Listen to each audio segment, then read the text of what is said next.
So we are here today with Claire Ball, the Libertarian candidate for Comptroller.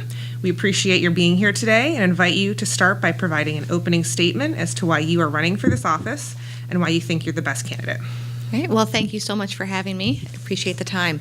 My name is Claire Ball. I am the Libertarian candidate for running for State Comptroller. And the reason that I'm running is that in the just about 200-year history of Illinois, we have never had an accountant or anyone with any financial background actually in the office of the Comptroller. This is important because this office is responsible for financial reporting and payment authorization for the state. It is, in essence, the accounting department for the state of Illinois, and it has been run by people who've had political ambitions. It's been used as a political reward or a stepping stone, and I want to see it being used as what it's meant for, which is the proper, stewardship of our state finances. I'm an accountant. I've got my background is in accounting and finance. I've got a bachelor's, master's degrees in accounting and finance. I have my CPA, and I've got over 12 years experience in accounting and finance. And what I want to do is bring the role back to what it should be, which is a nonpartisan, just the accounting department for the state. It should be reporting honestly and accurately the state of the state finances with no political bias, no just honest and accurate reporting, and just go from there. And we're just going to stop my statement right there since I've run out of steam. All right, very good.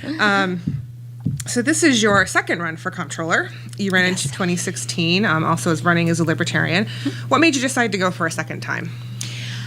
For a second time? Well, it pretty much the same reason that I ran for it the first time was that the research that I've done, the reason I ran in 16 was because I was doing research and helping out with Julie Fox's campaign. She was our Comptroller candidate in 2014. And the more research I did on the state of Illinois and how our finances are looked at and how they're reported, the more upset I got by it, the more angry that I was. We release our financial statements late every single year, our financial reporting, and that impacts people who are interested in buying our bonds, businesses who might be looking to come to Illinois.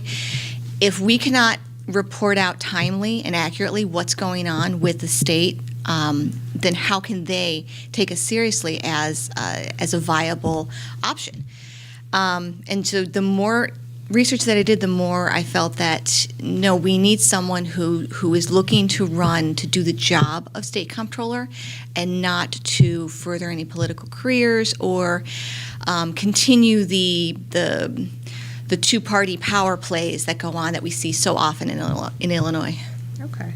How would you rate the job of the current comptroller, Susana Mendoza? How would I rate it? I really do like the Debt Transparency Act. I think that was a good piece of legislation. As an accountant, when you're dealing with finances, and especially in Illinois, you need to know what bills are floating out there. What I don't like is all of the partisanship that I see. I see a lot of talk against our current governor, and that's all fine and well.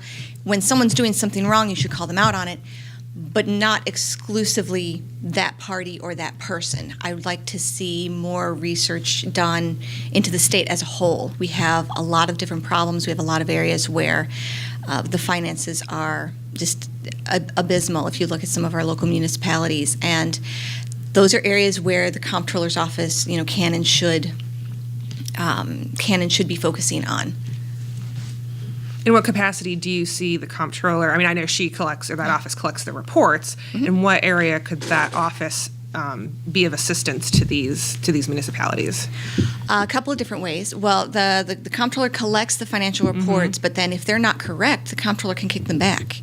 The comptroller's office should be reviewing these reports more. I've spoken with several different just personal one-on-one talks with a couple of CPAs, one out of Springfield, another one out of Canton, Illinois, and both have told me that they were contracted with the local municipalities in order to get their financial reports correct and submitted up to the state.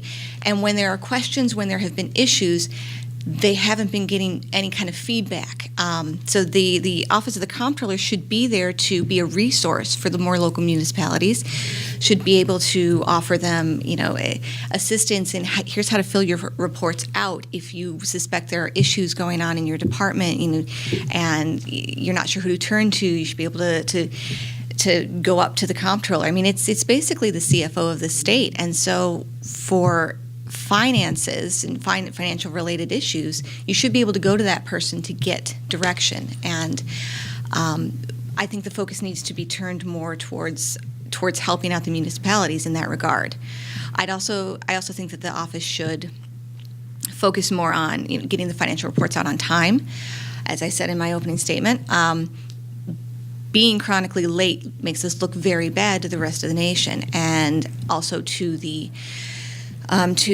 credit rating agencies. We're already on shaky ground, having the worst bond rating in the nation, and the more that we can show that we are serious about turning our financial situation around, one of those ways being getting the reports out on time, the better that puts us in their eyes. Okay. I was on your campaign website, and you had on there that you're running on the FIT agenda.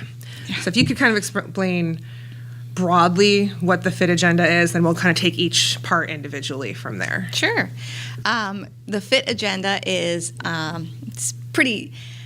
It's a fun little acronym, but it's financial responsibility, integrity, and transparency.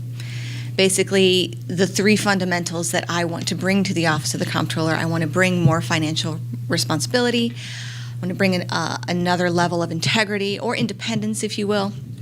And I'd like to bring more transparency, because the level of transparency that I see there is lacking.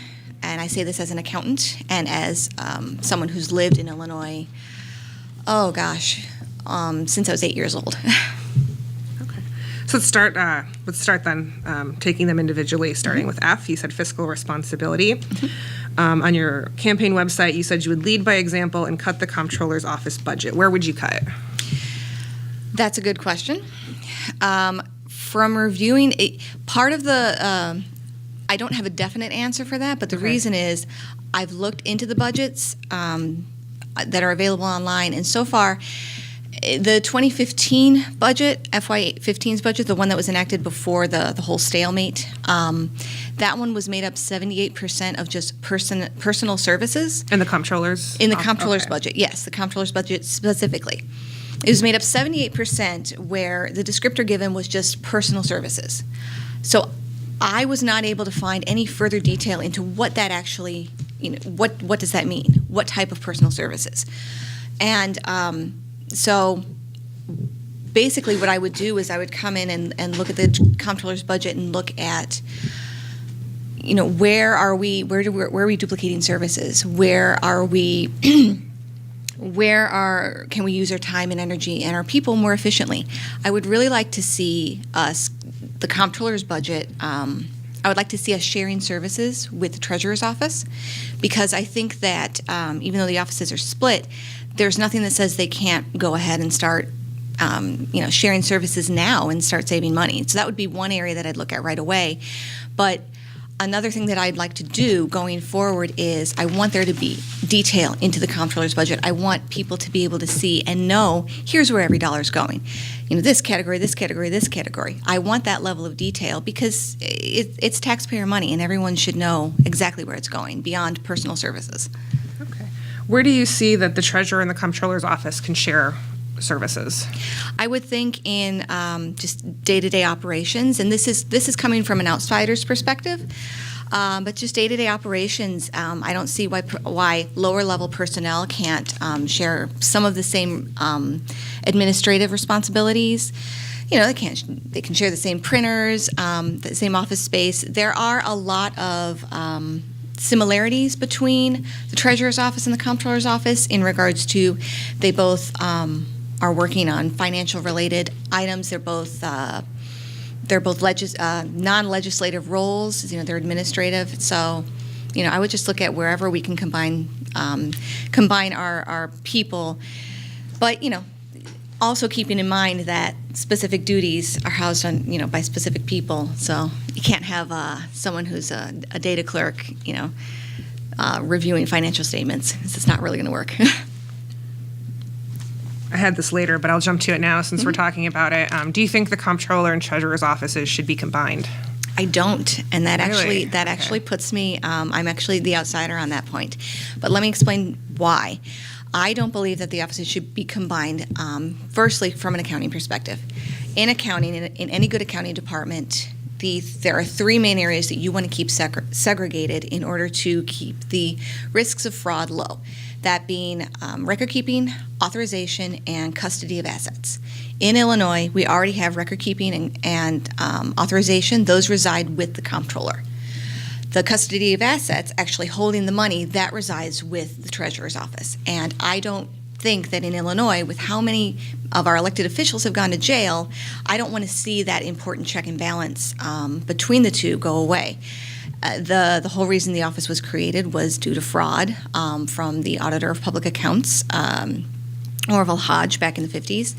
And since then, we've seen other examples at lower levels. We've got Rita Crundwell out of Dixon, Illinois. There's the treasurer out of Ziegler, Illinois. He was recently indicted.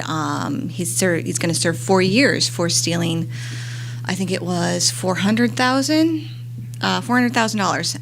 And so these are just two examples of lower level people who held, you know, the whole ball of wax when it comes to accounting, and they were able to get away with this, with perpetuating a fraud. So from an accounting perspective, that's my first reason for why I don't want to see them combined. Second reason is this will you're basically eliminating one voice of the people, because you are going to be eliminating either the elected role of treasurer or comptroller, and you know that those responsibilities are not going to get folded entirely into the remaining officer. They're going to delegate them down. There's going to be a deputy to whomever, you know, one or two appointed roles, and I like to see, you know, more elected roles, less appointed roles, because, you know, it should be who the people want in charge and not the politicians.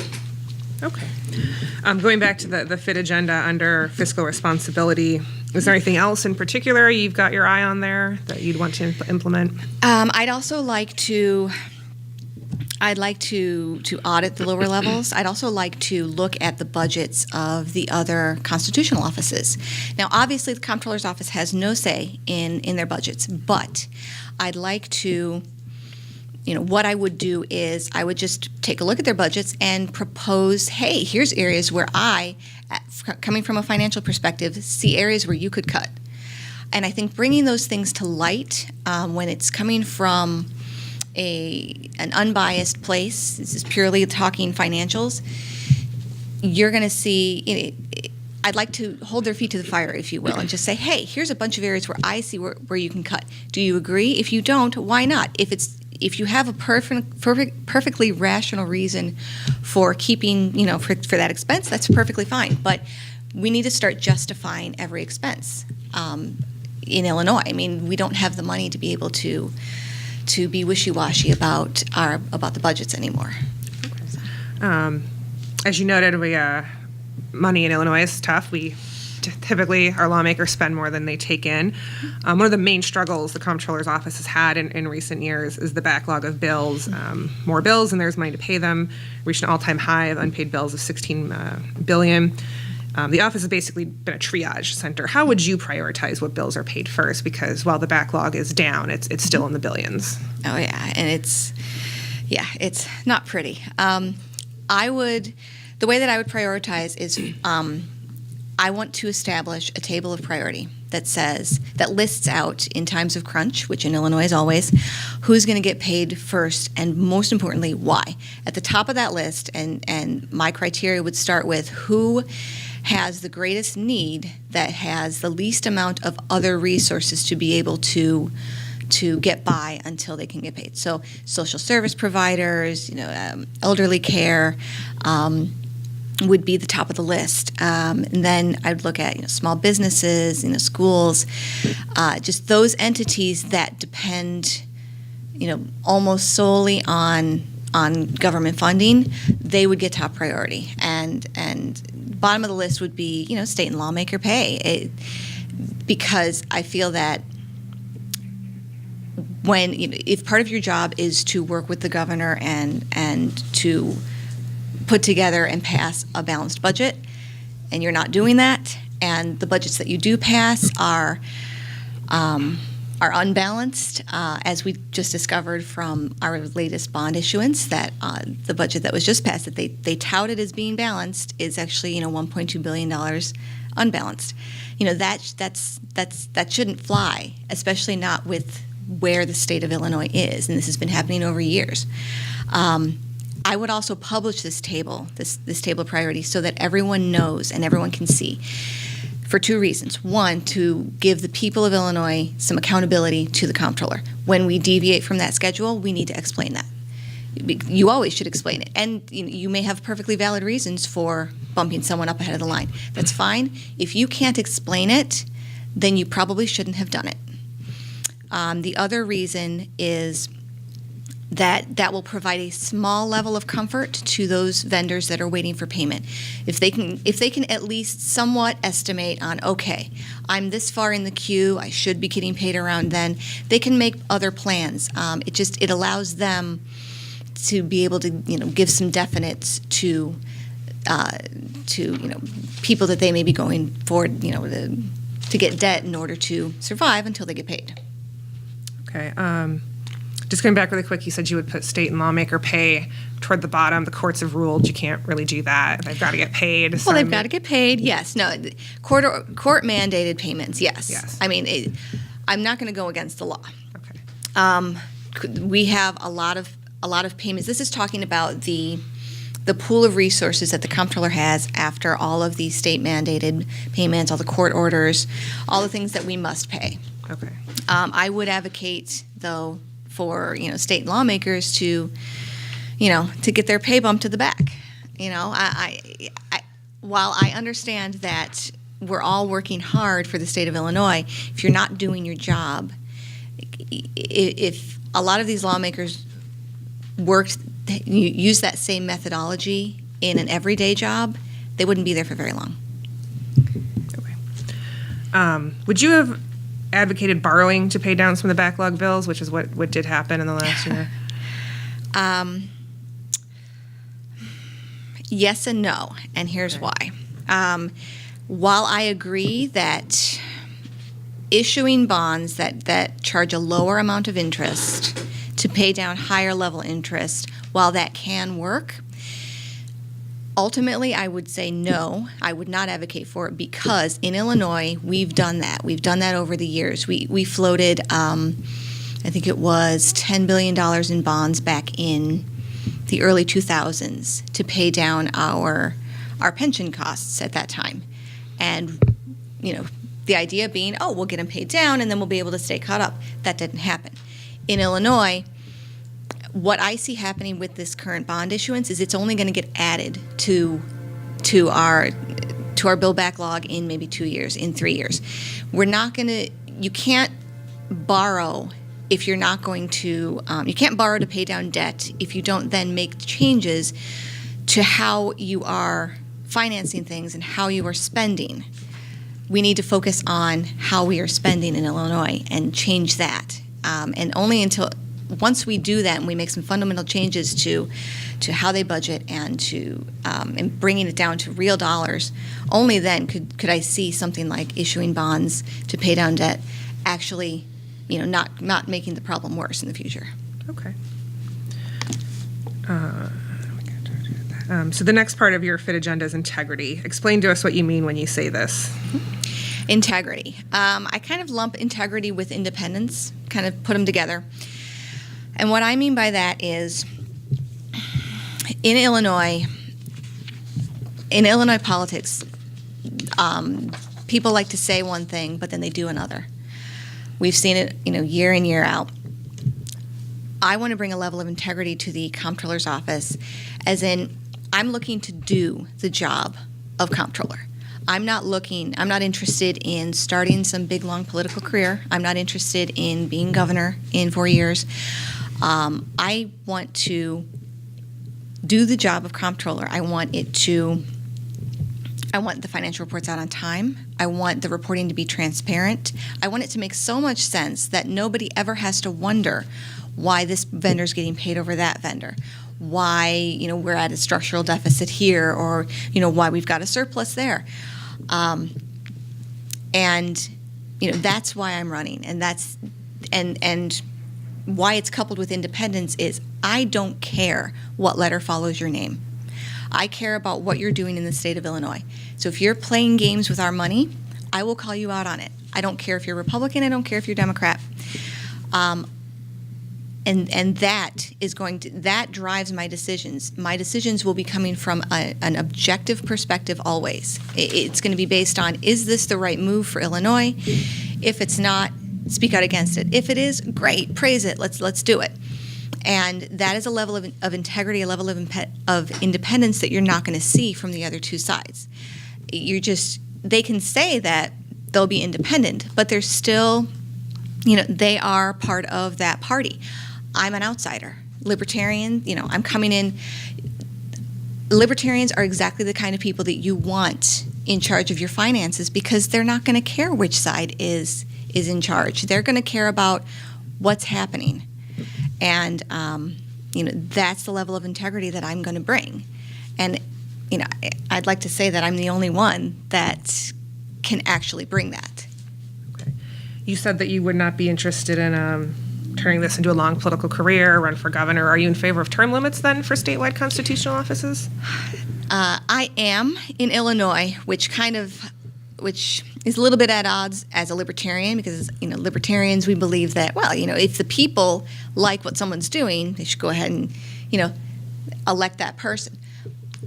I normally am for the people deciding who they want. But in Illinois, it's kind of like when you've got a couple of kids and they're playing with a bunch of toys and they break them. At some point, you have to take it away and say, all right, you've lost this privilege. And I feel that in Illinois, too many people have been in politics for too long, and we need to bring in some new blood. We need to bring in new people into these roles. And I've heard it said that, but if you've got someone with a lot of good experience, they're going to leave. They're going to take that experience with them. A good leader will train those around them, and will make that department so that they can leave, and so that the knowledge stays where it needs to, and so that the next people coming in, can start with the right foot forward and go from there. So, what do you think is a reasonable amount of time to serve as a representative or a statewide constitutional officer? I tend to go for the 2 terms, but I'd be open to 3 terms. I would need to see. I'd like to see some of the career politicians moving on to other things, and see that happen first, and maybe then we'll talk about 3 terms. Okay. The final part of your agenda is transparency. Do you think transparency is lacking in the Comptroller's office? Yes. In what ways? Yes, I do. I've dug around on the Comptroller's website. Every time I try to run to see the vendors and who's getting paid, the website crashes. But beyond that, what data is available on the website is not. It's not to the level of detail that I, as an accountant, want to see. You can see who gets paid, you can see when they got paid, and how much they got paid. You can't really see more beyond that. In a good accounting department, you should be able to see You should be able to see, get to copies of invoices. You should be able to see the approval process. Who approved this invoice? How long was it in the approval? How long was it in process before it got paid out? And then, so that's what I'd like to see more transparency-wise on the payment side. When it comes to the financial reporting, beyond getting the finances out on time, I want in Illinois there to be some budgeted to actual reports. I would like there to be some accountability between here's what the budget says you were going to spend, here's what you actually spent. And you can do that quarterly. I mean, that companies do that now. We issue them quarterly. There's a lot of ad hoc reports that you can do as well. This is a state. It's a lot bigger entity, but that doesn't mean we can't make it happen. And we don't need any kind of constitutional amendments to do that in the Comptroller's office. This is the type of a financial report that you could just have available for people. Hey, every quarter, would you like to see how your elected officials are doing, budgeted to actual? Those are the kinds of things that I think if the Comptroller focuses more on, then you would see a lot more accountability measures coming out. Because what does that do? Besides giving people just the knowledge of here's where the spending is, well, now they can say, all right, you guys are blowing way out of your budget. Why? What's going on? You can start asking your elected officials, why are you spending so much more? And again, like anything else, if it's a good, valid, approved cost, fine, but you should have a good reason for it. And if you don't have a good reason for it, you probably shouldn't have done it. Okay.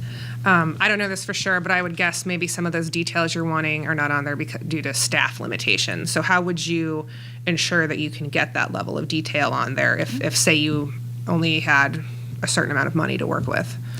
Well, part of it involves upgrading the IT, which everybody's talking about now. That's actually been going on for several years. And I think I think upgrading the technology for the state is very important. I worked for U.S. Cellular. I was in their accounting department for a while. And just as a user of any kind of technology, if you're using something that's old and outdated, there's the risk that that the system's going to crash. You're going to lose the data. There's risks of them being corrupted. There's the risks of fraud of people coming in and stealing the data. And in Illinois, we've got everybody's information out here. So I think it's really important to have upgraded IT. It's happening now. It's been approved and appropriated for. It's ongoing. I would just continue to push for that. And then beyond that, I think that when working with the treasurer's office in combining services, I think that if you depending on how many people we wind up with, you could dedicate one or two people to strictly data mining and working on that on the IT side. A big industry. Or I should say a big, what do I want to say? Losing my train of thought. Sorry. Okay. In the accounting world, a big boon for the accounting industry are those individuals who have an accounting background and an IT background, because those two things work hand in hand. And so I think having a couple people on board like that, you could just would help them. They could work on these types of things while we're upgrading the IT. Okay, very good. Some of the reforms that you would be talking about would probably need legislative approval from the General Assembly. One of the ones you noted that you did like that Susana Mendoza has done was the Debt Transparency Act that required legislative approval. So how would you go about building support for your priorities in the General Assembly? The same way that I would build support for an idea, in the company that I'm working for. You reach out to people and you talk to them and you share your idea with them. And if they think it makes sense, when you're talking financials and you're talking about things that are for the betterment of the people of Illinois, I can't see anyone objecting to measures that are logical, that are reasonable, and that are for the betterment of the people of Illinois. So, like I said, I'm not looking to form political coalitions. I'm just looking to go out there and form relationships with people, because that's who we have working in our government. And when you're talking comptroller and you take politics out of the equation, you're just your people and you're sharing ideas. Okay. Is there anything else you would want voters to know about you that we haven't discussed here today? We've talked a lot. I just want them to know that I am the only person running that has a financial background. I am the only person running that is looking to strictly do the job of comptroller. You're not going to see me floating the idea of running for mayor. You're not going to see me running for Congress. You're not going to see me in the House, in the representatives. I'm looking to do the job of state comptroller in Illinois with our financial situation, where we've got people going out the door, where our debt, where our pension costs just keep exploding. We need real financial responsibility, and to do that, you want to send a clear signal to your lawmakers and your politicians out there. Then elect the accountant, the third party, the libertarian, as your state comptroller. That sends a clear message that we don't care about the politics anymore. We want our state to improve. Let's start by putting someone in there who's driven financially instead of politically. Okay. Well, we thank you, Claire, for being with us today. If there's anything else you'd want to say in closing, we invite you to do that. Thank you so much for having me and for considering me. If anyone would like to read further on me, they can go to claireballforillinois.com. I'm also on Facebook and Twitter, and I look forward to hearing from all of you guys and all your readers. Okay. Thank you very much for your time today. We appreciate it. Thank you.